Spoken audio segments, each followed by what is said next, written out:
Greg, we are live. Today, hello and welcome.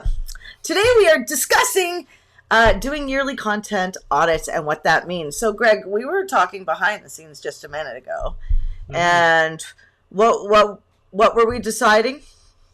Well, we were trying to figure out basically how in depth this will go to auditing, your website, or like not just your content on the website, but other items on your website, or whether or not we're auditing even, content that we're putting out on social media. Like, how broad do we want to get?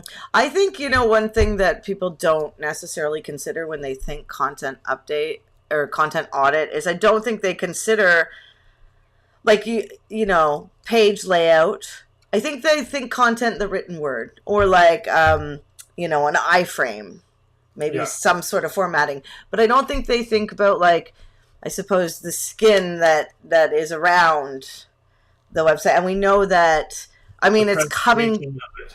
Yeah. So would you say it's common knowledge now that, or it should be common knowledge that people should be updating their website or getting like every 5 years because of how the user uses websites changes? Does that make sense? Yeah, Should.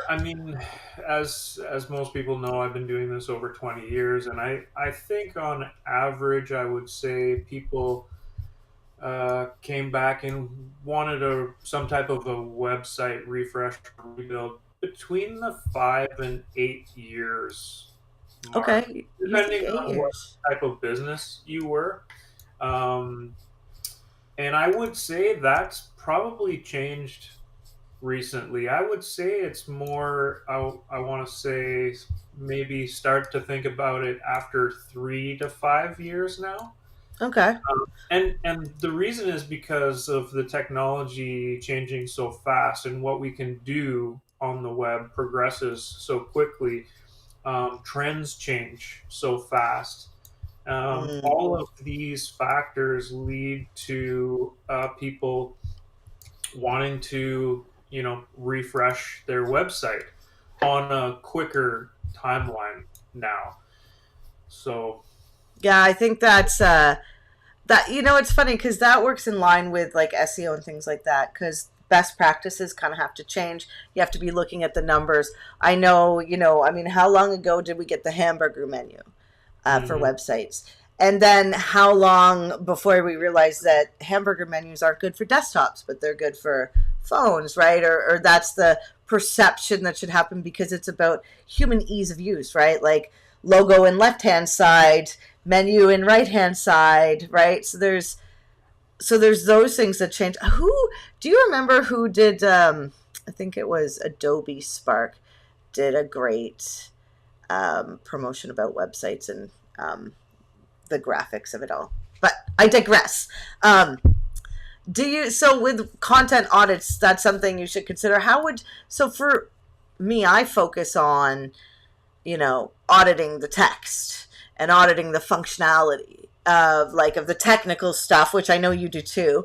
But like, what else would they audit? Like for the vision, would you be auditing your brand or like how would you do some of that?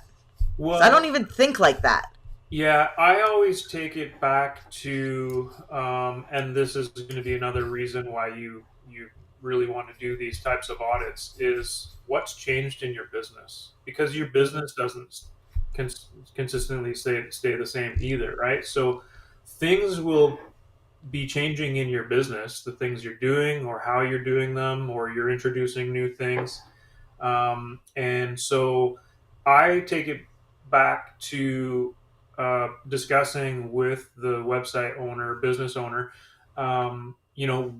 what is happening in their business, and does what they're doing in their business still reflect properly on their site? And we'll have that discussion first and foremost. And once we determine, what's going on in the business, we then come back and look at either content or the website, in my case, because I'm more web focused.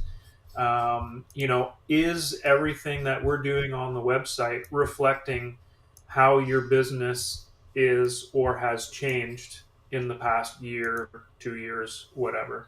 And then, basically we'll look at everything. We'll look at, how it looks. We'll look at how we're presenting, how the content's written, how everything's laid out, and all of those types of things. Isn't that it's I think it's so interesting because we're developing or changing the way we do audits, content and technical. And one of the things is to identify the purpose of each page. Like, you only have so many pages. Like, is it an information page about the website, or is it like a contact us page? Because the difference in what you have to do for those pages, are different. Like a service page, you want to bring you leads, right? Where e-commerce product page, you want them to buy the actual product, put in cart. So I think considering that, so that's where we really work hand in hand, me as an SEO and you as a web dev, for user experience, like figuring out menus, figuring out pages, because only supposed to go so deep. If you keep linking to a page, like, you have, what would it be, like your blog, and then your blog has like a specific blog type or have options of blog types, and then that has, I don't know, it's just like 4 or 5 pages deep. I am not good at explaining myself today, it seems. Well, it gets back to the entire purpose of the audit is to just make sure everything is running the way you want it to be. So, like you said, buttons for signups if people are coming to your site. So you want to take a look at what's working, what's not working, and in that audit of looking at how many referrals you might be getting from a form submission, or how many products are getting purchased from certain categories. You're going to look at as much as you can and obviously try to improve on all of that. And this is the whole reason for the audit, is to make your business better, get more leads, get more sales. Right. Yeah. Bottom line is that's what we're all after. So that's why these are so important to do, to make sure that your site and your messaging is on par and tweaked to make sure you're getting max referrals out of what you're putting out there. Yeah, it's that there's a number one question in there, like, why do you have a website? And it is, in the end, should at some point produce leads. And if you're doing SEO, hopefully you can tell where those leads are coming from. Or when I say that, you can go into your data in Google Analytics and you can follow the flow of the path of the people who are making the purchases and doing those things. It's the same as Google Ads, though, I will say, in that the best thing about a website, or the most fundamental things, like, are the setup, right? Because if you do the setup really well, then everything else kind of works, right? If you mess with the setup, like, too much. So that's why, I do, now that I've been in business for 7 or 8 years now, and, I've built my own website once or twice, and it's been painful. I would say it's a good thing to get, because when you're ready, when you're making enough money to be able to afford a website, good to get somebody to build you a website, because they're going to do that foundational stuff really well, right?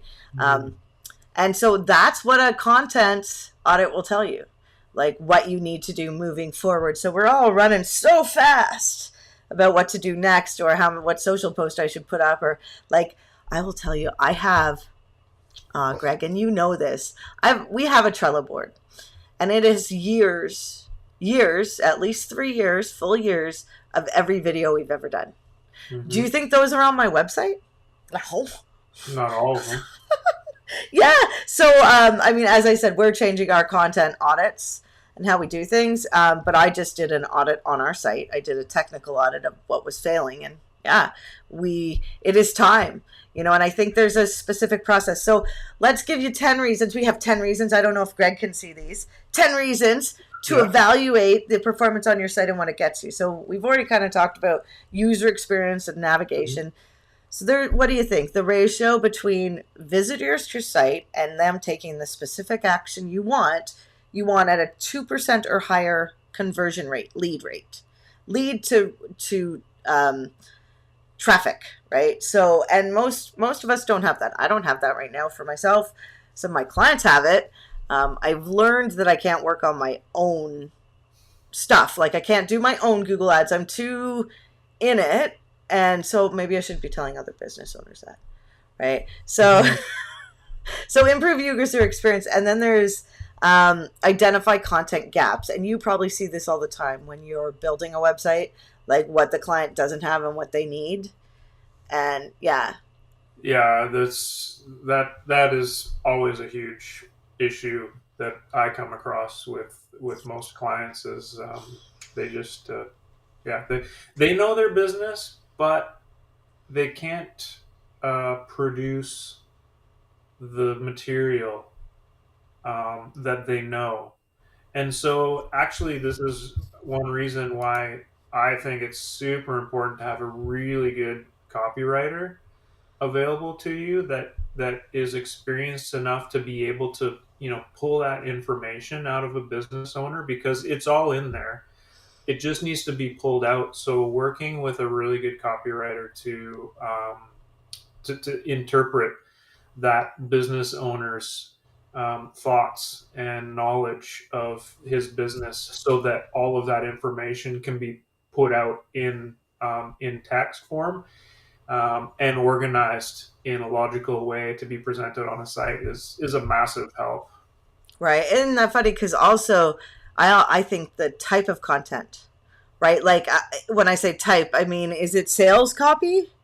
You know, that so it's either like I like sales copy, right? I'm in Google. I'm like my background for digital anyway is Google Ads.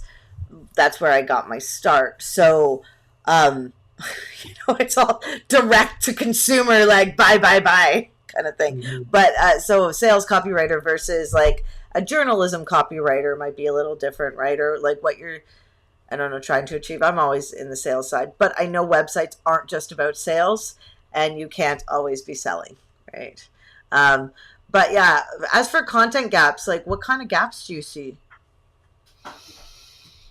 I mean, because I'm not a huge content guy, I'm not sure exactly where to actually suggest a content gap exists. But I would say, like, not doing a lot of copy for my clients, I find a lot of them have a gap between what they know just as a business owner about their business, and the content in presenting it as copy for selling or for getting in front of people. That maybe is not a gap in specific content, but it's a gap in how to get the content.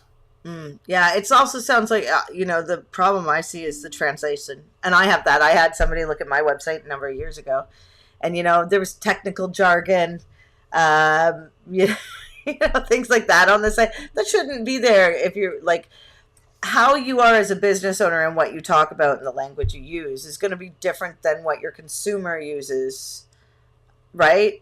To get your, services.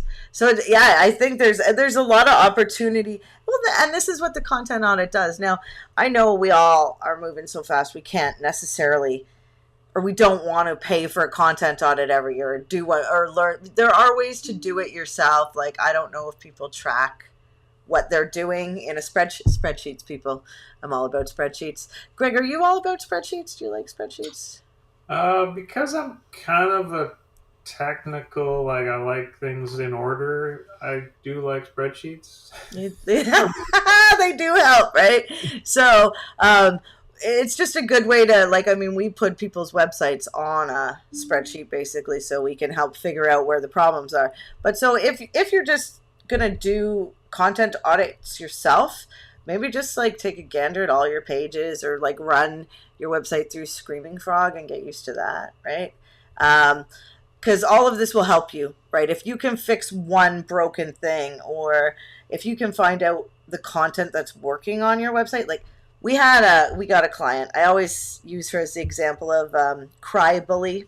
She cried and bullied us into doing something. So, which is really interesting type of client. Is that a sales tactic? No, I think it's an emotional, terrible tactic that was horrible.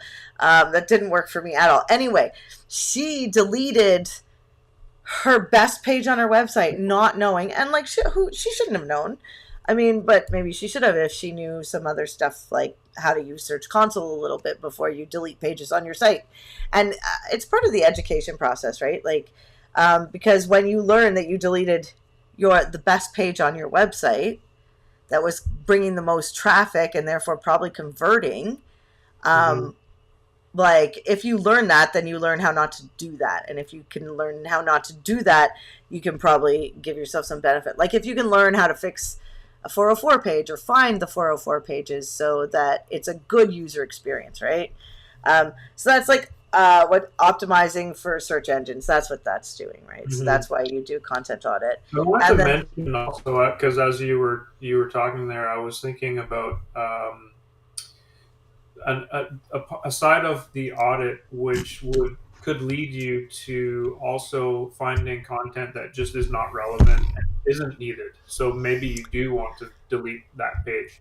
And I don't think people sometimes think of the audit as that way. They always think of it as, okay, here this is, let's modify it and make it better. But sometimes you'll find something that is just irrelevant to your business now and doesn't need to be on there.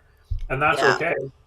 It's actually a big thing, you know. I mean, I remember because Google indexes your website, and sometimes you get those site links, and it'll like give the contact page and the services page or the service, whatever that is. And we were showing up for building websites, and you know, when I did our content audit recently, we you know, I have a couple social pages. You know, I don't do social. We have website pages. We don't advertise. We do that. That's not our focus anymore. So you're so right, Justin. And things that aren't on our site. We have so many things that aren't on our site that we do, which is, it's very interesting as your business grows and changes, right? Who you are and who your business is today is different than 7 years ago and 7 years, right? Exactly. It's kind of exciting. Why at the beginning I like to talk to the business owner and find out what's currently going on in their business. How has it changed? Because a lot of the people, like, they make these changes in the real world and move forward, but they don't think to, you know, maybe remove things from their site or make those changes that they're presenting to the world on their social or website or anywhere else that they're, you know, presenting their business. Yeah.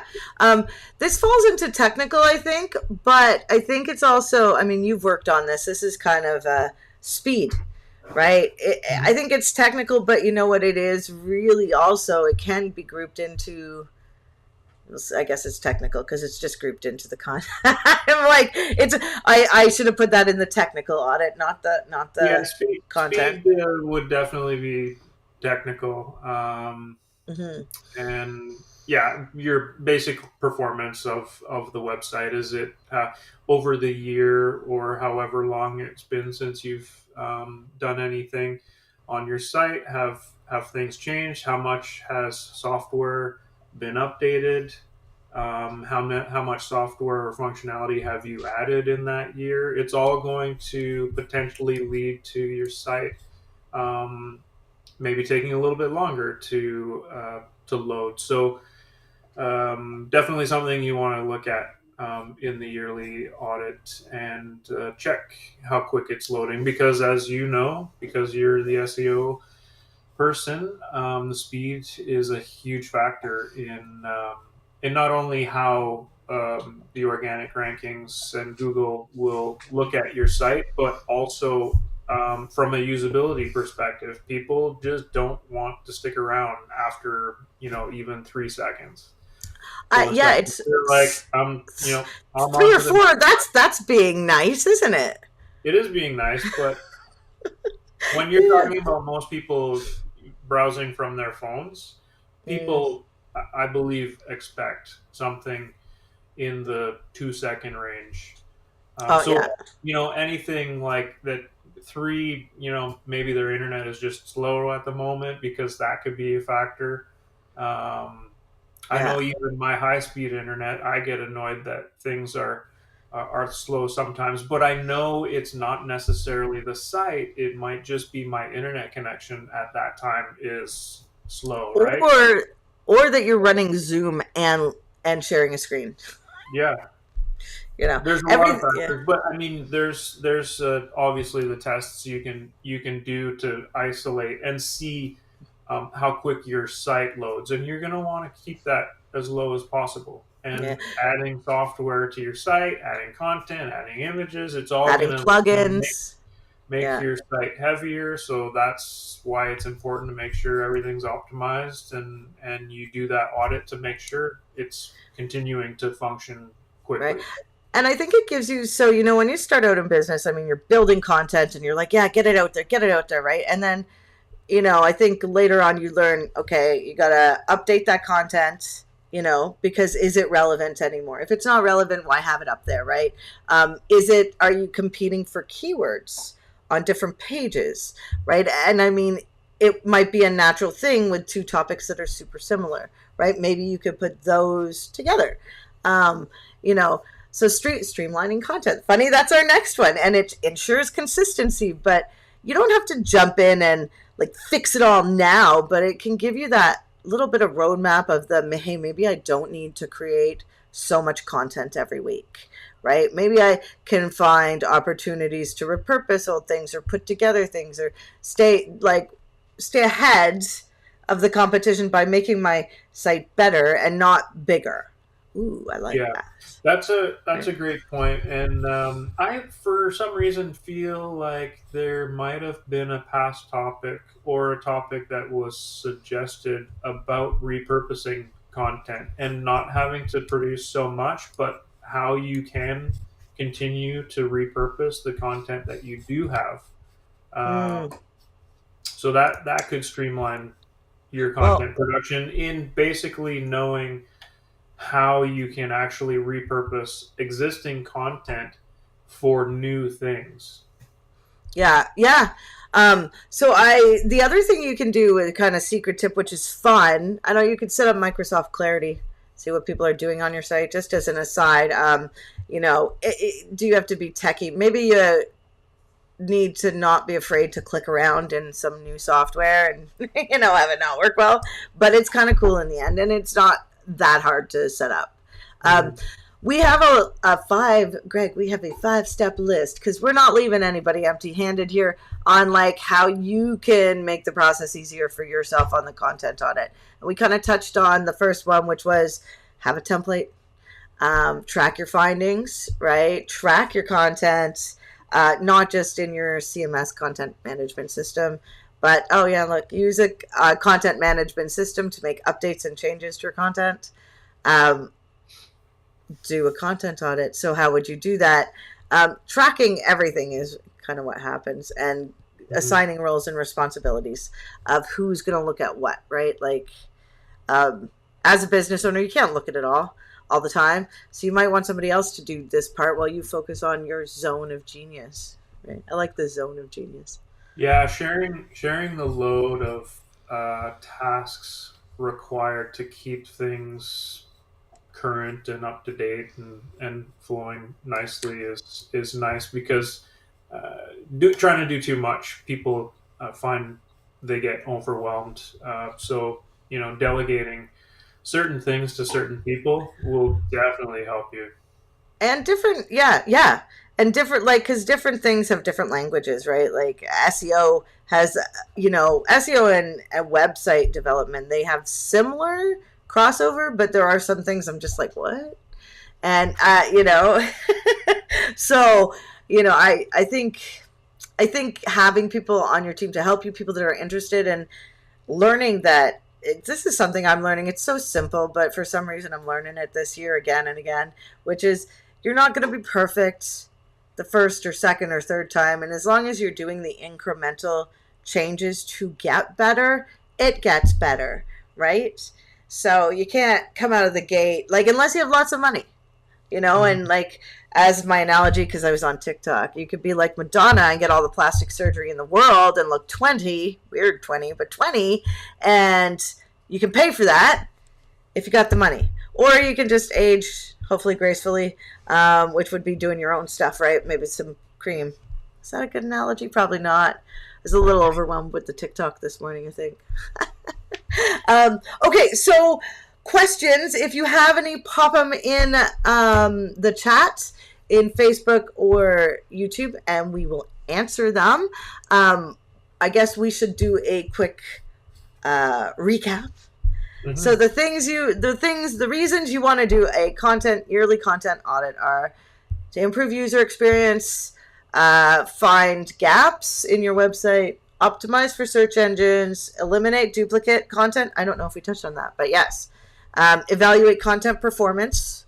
So is it working? Did you delete the wrong page? Improve speed, which we determined shouldn't be on this list. And ensure consistency. Streamline content production. Oh, we did not touch on that, but that is huge.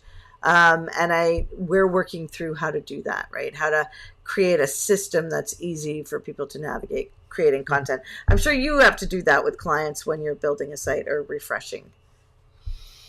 Well, like I said, I don't do a ton of like content production. I typically will either suggest a copywriter or, we'll just have small discussions about like what kind of things they want on their site. But when it comes to the actual production of the content that they're going to supply, I don't work with them on actually producing the content. I just work with them on suggesting what content needs to be there.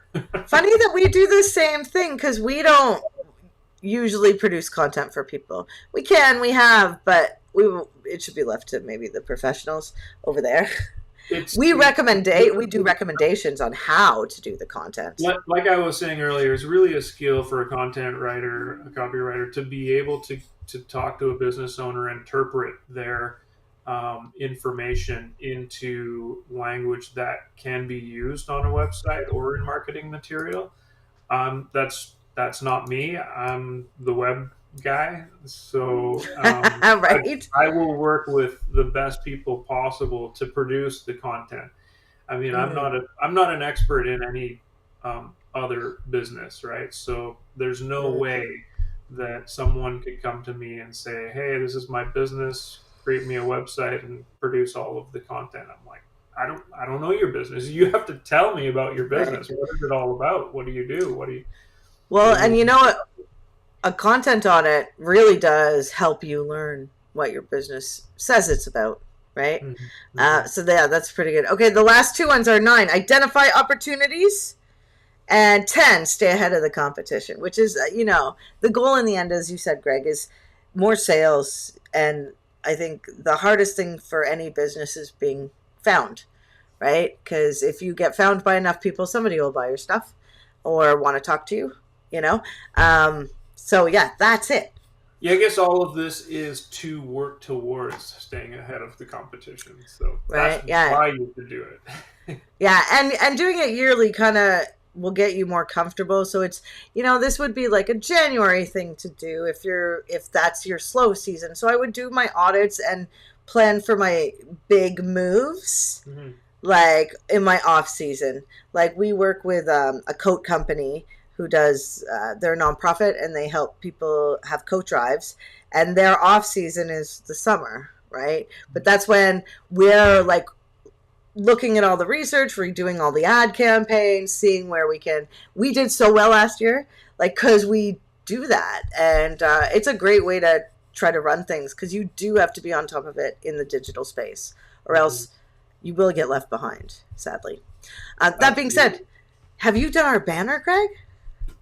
I have not done our banner. It's only a second. Give me a break. Second day. Yeah. So we have a banner in the top of the Facebook group, if you don't know, where, we list out all the topics. I am trying to get the topics out each month as an event. Come to the main Facebook feed if you're not in the Facebook group, Cyberpunk Geeks Marketing Mixer. And next week's topic is... Dun, dun, dun. check the banner when I update it later today. Ooh, that's exciting. I have actually exciting news. We have to go, but I'll tell you next week, but I have some really exciting news to tell you. Anyway, next time. See you next time. Bye. Bye.